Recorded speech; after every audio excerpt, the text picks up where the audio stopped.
Good morning, everybody. Jim Hoffman here, pastor at St. John's United Methodist Church. It is Monday. It is time for our daily devotion. I want to invite you to come and join me. Let's take a moment, friends, to pause and center ourselves on God's presence in our lives today. Looking forward to spending a couple of moments in devotion with you. As you find us on Facebook, leave a quick comment and say hello. I would love to see who is joining me. If you are someone that watches this at a different time, don't forget to leave your comments as well. Always nice to hear from you.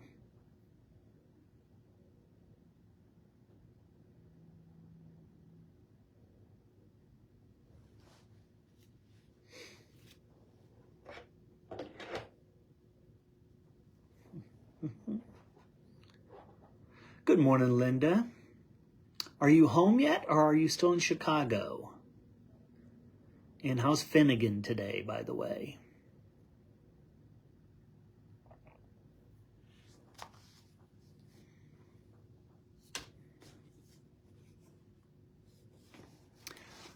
Hi, Barbara. Hi, Chris. Good morning to the two of you.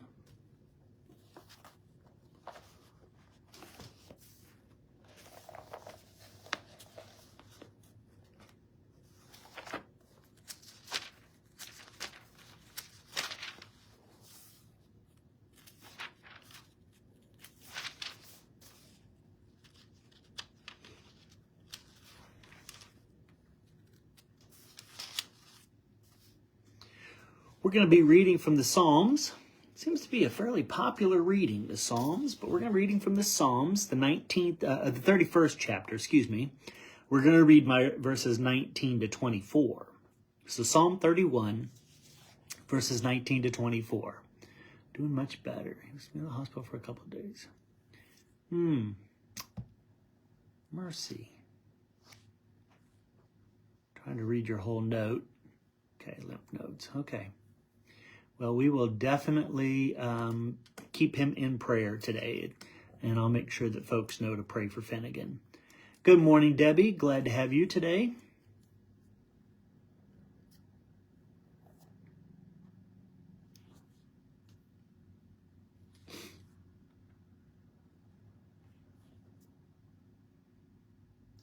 Psalm 31, verses 19 to 24.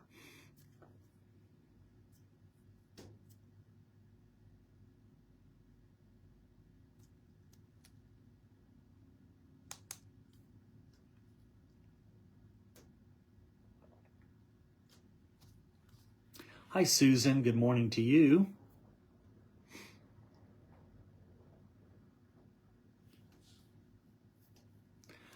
Good morning, William. My Uncle Bill. Glad to have you this morning.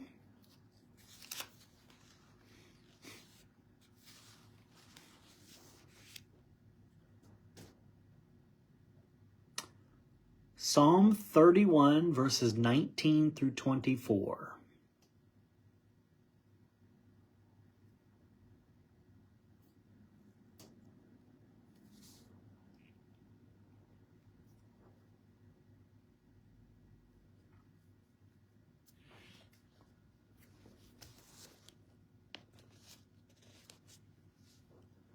All right, friends, here's our opening prayer. We're going to start with that. Oh God, by your spoken word, you created everything that is. By your incarnate word, you redeemed us. By your comforting word, you are with us still.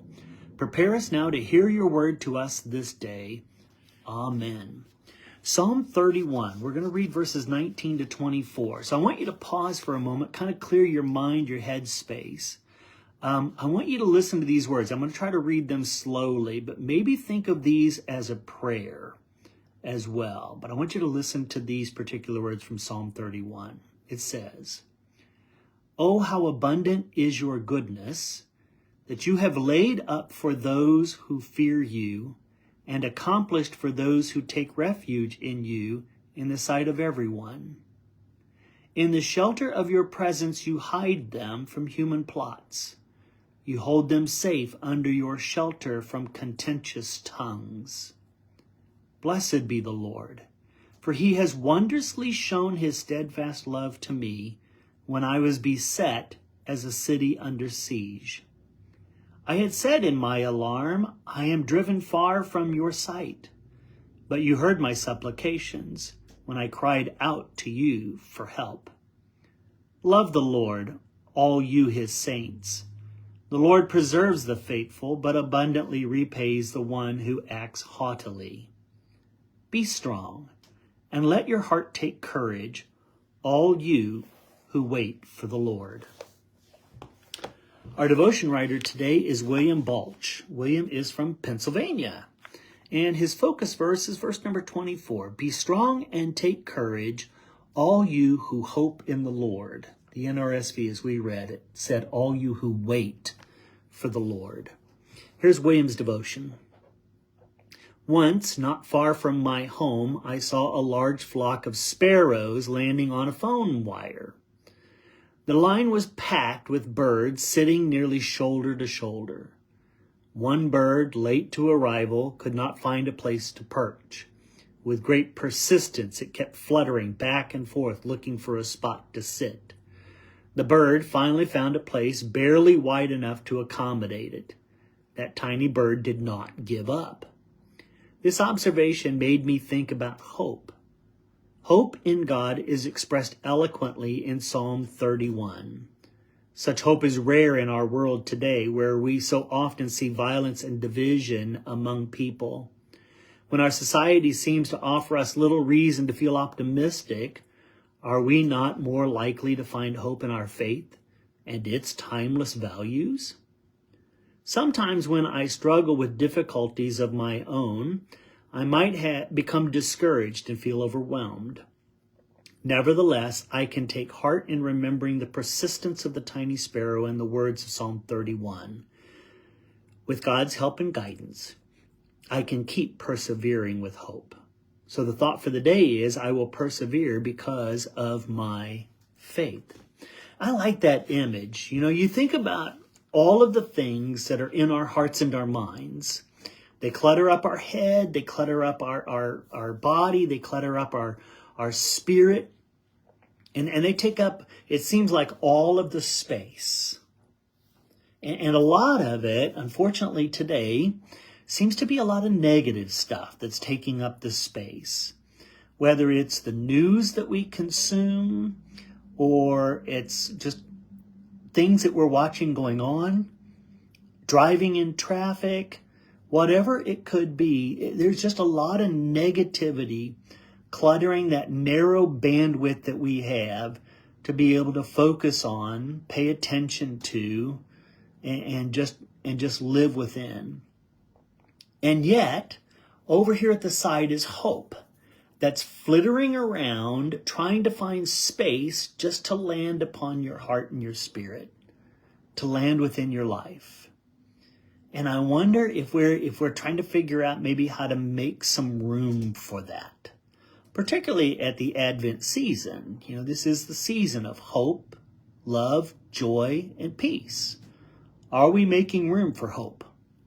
Are we trying to figure out how to push some of these other things aside far enough, maybe even to the margins, to where hope and love and joy and peace, all four, can reside and maybe take up a greater space? Because we know that in the negativity of the world, it's really hard for us to find the strength to persevere. I think the negativity actually brings us to a point where it's easier for us to give up on what's going on in life. It is faith. Faith bolstered by those four things: hope, joy, peace, and love. And as Paul would say, the greatest of these is love. But I think also that power of hope. Hope being able to see a world that's not yet here, but have the belief in God that God will bring it about.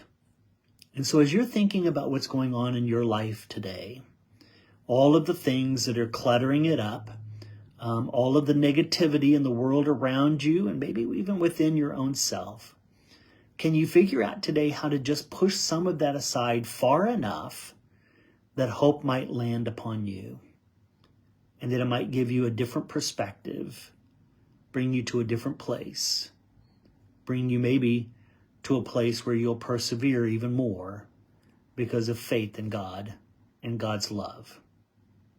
Let's Let's take a moment to pause and pray. Gracious God, may we remember to follow your guidance, and may we not be afraid to be hopeful. Amen. So friends, I want to remind you of a couple of things real quick as we finish our time together. Number one is if you'd like, feel free to share this on your own Facebook page. Maybe one of your family and friends needs to hear this message today, and so I would encourage you to do that. If you are someone who watches this later, don't forget to leave your quick comments. That way I know that you stopped by. And then as you pause and pray today, I want to ask you to pray for a couple people in specific. My Uncle Bill is on here, so pray for my Aunt Paula, his wife. She's going through some medical concerns, so be in prayer for her. And then Linda Potter's little grandson, Finnegan. Be in prayer for Finnegan as well. Actually, great-grandson, I think. Don't let me date you if I have, Linda. But pray for Finnegan. He's got an infection in some lymph nodes, so... And then don't forget, come back and join us tomorrow for our devotion time. Take a moment to pause and pray for one another as well. I'm praying for you. Please pray for me as well. Thanks for being here today, friends. Joy to always spend these moments with you. Look forward to being back with you tomorrow. Otherwise, God's grace and peace be upon you. See you then.